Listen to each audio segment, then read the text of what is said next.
नमस्कार, मी पंजाब डक पूर्व विदर्भामध्ये नागपूर, वर्धा, भंडारा या गोंदिया या पट्ट्यामध्ये आणखीन 2-3 दिवस तिकडल्या भागात पाऊस राहील। पण राज्यात मात्र सर्वदूर सध्या तरी पाऊस नाही। पण राज्यात मग तुम्हाला एक सांगू इच्छितो की राज्यामध्ये सध्या तरी विखुरलेल्या स्वरूपाचा भाग बदल, जिथं पडला तिथं अर्ध्या तासाचा, 1 तासाचा, 20 मिनिटाचा, 10 मिनिटाचा असा पाऊस पडणार आहे। म्हणून हा अंदाज लक्षात घ्यायचा। मग राज्यात मोठा पाऊस कधी येणार आहे तर माझी सगळ्याला विनंती आहे, तुम्ही काय करा, आणखीन 4-5 दिवस आहेत, शेतीचे कामे करून घ्या, फवारण्या करायच्या तर करू शकता, खुरपण करू शकता। कारण की राज्यामध्ये 17-18च्या नंतर काय होणार आहे, तामिळनाडू, आंध्र प्रदेश आणि कर्नाटक या भागामध्ये आतापर्यंत 1-1.5 महिना झाला पाऊस नाही।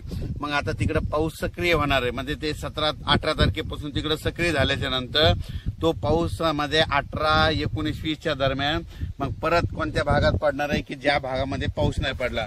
मग त्याच्यामध्ये तुम्हाला सांगतो की त्याच्यामध्ये लातूर जिल्हा, धाराशिव जिल्हा, सोलापूर जिल्हा, सांगली, नगर, कडाष्टी, पाटोदा या भागामध्ये मग 18 तारखेच्या नंतर म्हणजे 18 जुलैच्या नंतर परत तिकडल्या भागात दक्षिणेकडे पाऊस सक्रिय होणार आहे। म्हणून हा अंदाज लक्षात घ्यायचा। म्हणजे सांगायचं झालं तर तुम्हाला सांगू इच्छितो, राज्यात मात्र पुन्हा परत 20 तारखेच्या नंतर आणखीन पाऊस वाढतच जाणार आहे।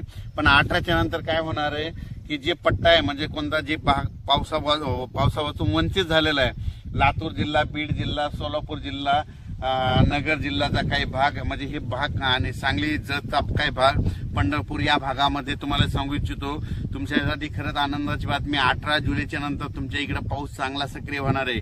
कारण की काय होणार आहे, कर्नाटक, आंध्र प्रदेश, तामिळनाडू, केरळकडे तिकडे पाऊस सक्रिय होणार असल्यामुळे आता तिकडचा पाऊस आपल्याकडे येणार आहे। त्याच्यामुळे राज्यात 18च्या नंतर आपल्या इकडे दक्षिण भागात, महाराष्ट्राच्या दक्षिण महाराष्ट्राकडे पाऊस सुरुवात होईल।